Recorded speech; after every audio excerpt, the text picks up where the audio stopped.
하나님 말씀은 요한계시록 15장 1절부터 4절 우리 번갈아서 교독을 하겠습니다. 또 하늘에 크고 이상한 다른 이적을 보매 일곱 천사가 일곱 재앙을 가졌으나 곧 마지막 재앙이라 하나님의 진노가 이것으로 마치리로다. 또 내가 보니 불이 섞인 유리바다 같은 것이 있고 짐승과 그의 우상과 그의 이름의 수를 이기고 벗어난 자들이 유리바다 가운데 서서 하나님의 검은 고를 가지고 하나님의 종 모세의 노래 어린 양의 노래를 불러 이르되 주 하나님 곧 전능하신 이시여 하시는 일이 크고 놀라우시도다. 만국의 왕이시여 주의 길이 의롭고 참되시도다.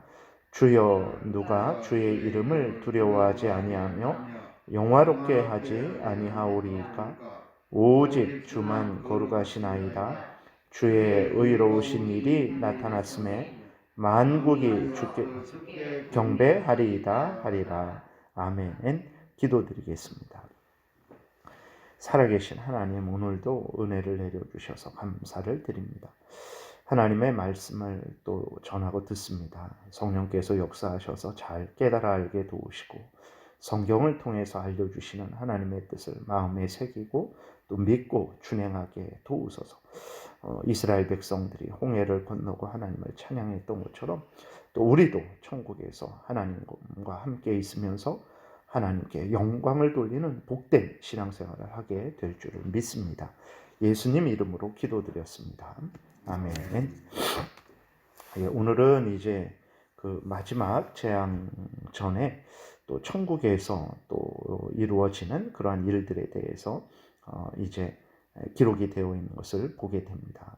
1절에 보게 되니까 또 하늘에 크고 이상한 다른 이적을 보매 일곱 천사가 일곱 재앙을 가졌으니 곧 마지막 재앙이라 하나님의 진노가 이곳으로 마치리로다. 그리고 실제로 그 재앙에 대해서는 이제 16장부터 그 일곱 재앙의 일곱 대접을 통한 재앙이 기록이 되어 있습니다. 그리고 2절부터는 이제 하늘의 모습에 대해서 또 이야기를 해주고 있습니다. 일곱 재앙이 이렇게 내리지만 하나님의 택한 백성들은 그 일곱 재앙에서 여전히 구원을 받을 것이고 또 살아계신 하나님 앞에서 하나님과 함께 영광을 누리게 될 것을 다시 한번 알려주면서 그 일곱 재앙은 이제 예수 그리스도를 믿지 않는 자들, 불신앙을 가진 자들, 또 용과 바다에서 올라온 짐승과 또 땅에서 올라온 짐승의 그 악한 사상에 동참하고 그 행위에 동참했던 자들에게 부어지는 것이라는 것을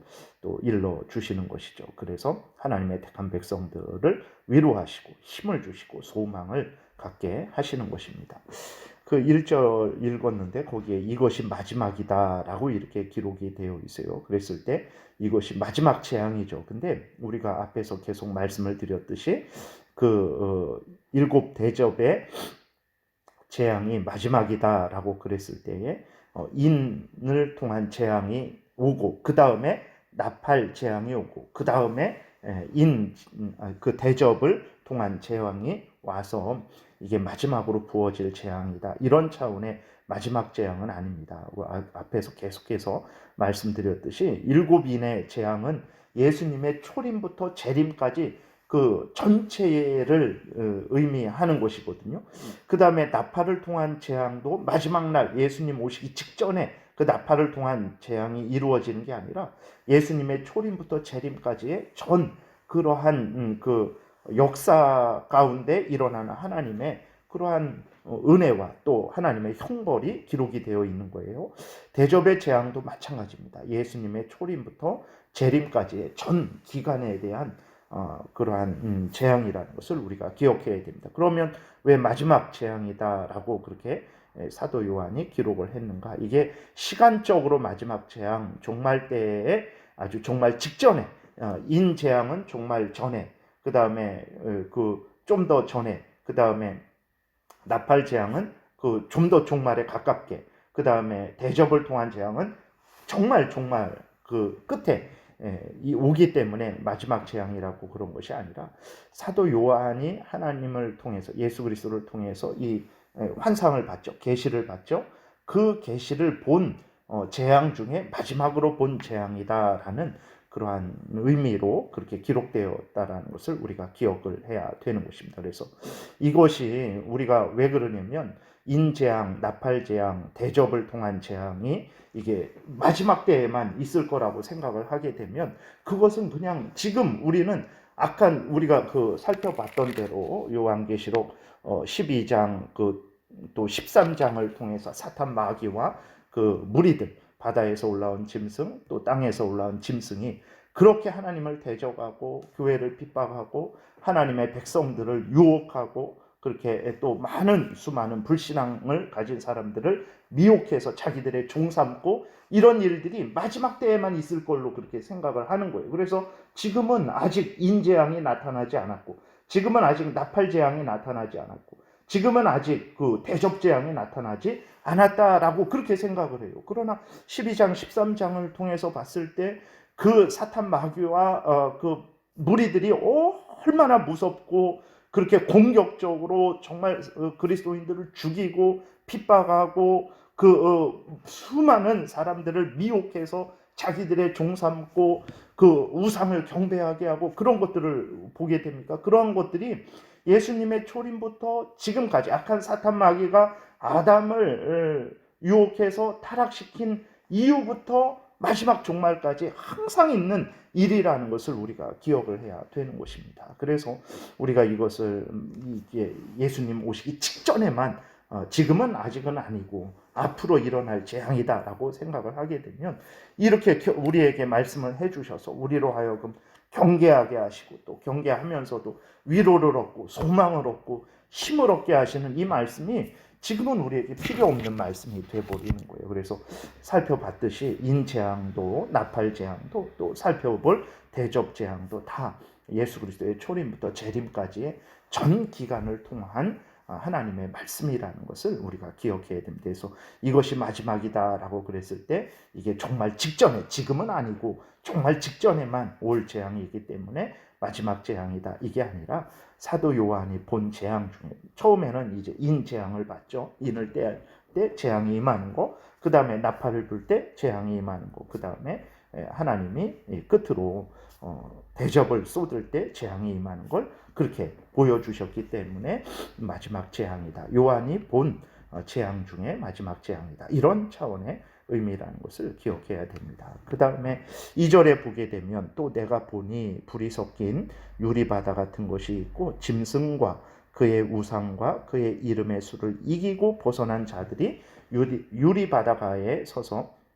하나님의 검은고를 가지고 하나님의 종 모세의 노래 어린 양의 노래를 불렀다라고 이렇게 기록이 되어 있습니다. 그랬을 때 이 유리바다라는 것은 이제 유리바다 불이 섞인 유리바다 같은 것이 있고 그랬어요.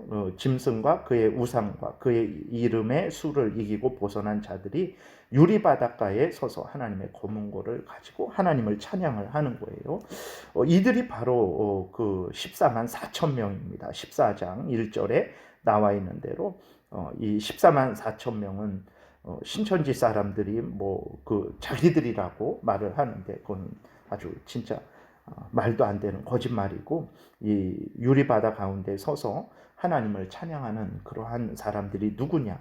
예수 그리스도를 믿고 죄 용서함을 받은 하나님의 모든 택한 백성들 전체를 의미한다라는 것을 우리가 기억을 해야 되는 것입니다.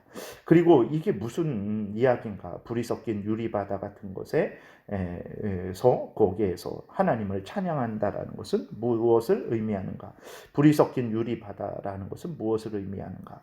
그랬을 때 여러 가지 해석이 있습니다. 하나님의 공의에 엄위하신 그러한 심판을 이야기한다라는 것도 있고 천국을 이렇게 표현한다라는 것도 있고 그렇게 근데 너무 이렇게 해석이 다양해서 그냥 전체적으로 그래도 공통적으로 되는 것은 이제 이것은 첫 번째로는 홍해에서 행하신 하나님의 공의의 심판, 즉 이스라엘 백성들은 마른 땅으로 홍해를 건너게 하셨죠.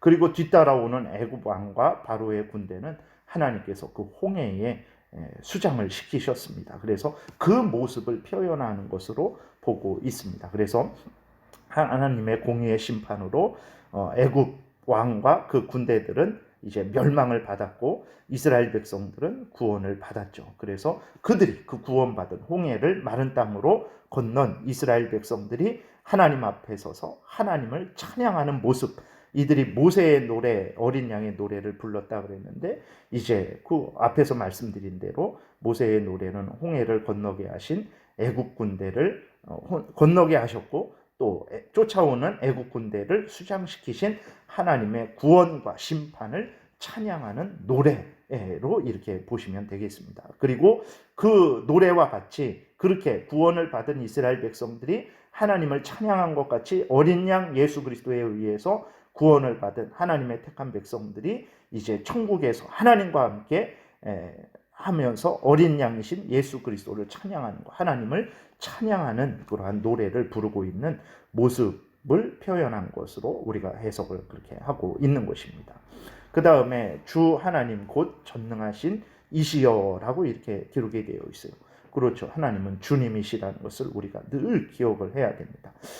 이렇게 하나님은 온 세상 천지 만물을 만드시고 또 그것을 통치하시고 다스리시는 주인이시라는 것을, 그리고 또 우리를 죄에서 구원하여 주셔서 마음대로 살라라고 그냥 그렇게 방치하신 분이 아니라 우리를 하나님의 소유 삼으신 우리의 주인이시라는 것을 늘 기억을 해야 되는 거예요. 우리가 왜 하나님의 뜻을 따라야 됩니까? 우리가 왜 하나님께 감사해야 됩니까? 우리가 왜 하나님을 찬양해야 됩니까?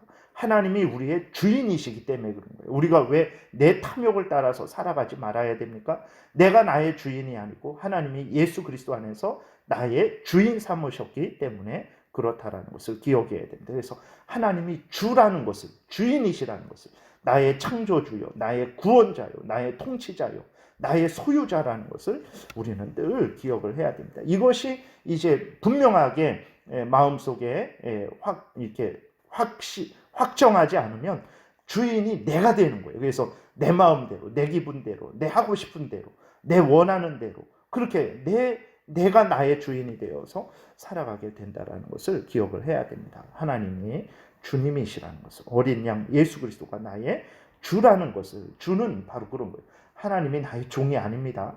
내가 하나님의 종이지 하나님을 나의 종처럼 내가 원하는 거 다 들어주고 하고 싶은 일 다 하게 해주고 갖고 싶은 거 다 갖게 해주고 그것도 천국의 것이 아니라 이 땅의 것에 대해서 그렇게 해주는 종처럼 하나님을 절대로 생각해서는 안 된다는 것을 우리가 기억해야 됩니다. 그래서 주 그랬을 때 그것은 정말 하나님이 나의 창조주다, 나의 구원주다, 나의 전능하신 하나님이다라는 그런 의미라는 것을 기억을 해야 되는 거예요.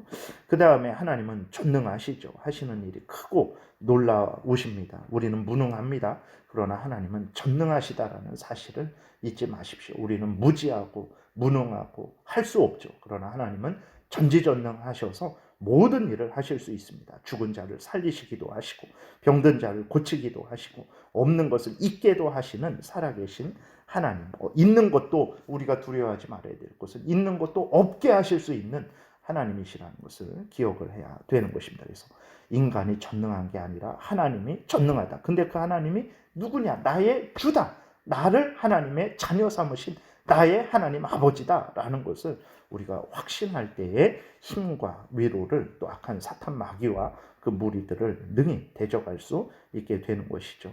그 다음에 만국의 왕이시오. 하나님은 그리스도인들만의 하나님이 아닙니다. 물론 하나님이 자녀 삼아 주신 것은 그리스도인들만이에요. 그래서 하나님이 그리스도인들만의 구원자가 되는 것이고 하나님이 그리스도인들에게는 아버지 하나님이 되어 주시는 것이에요.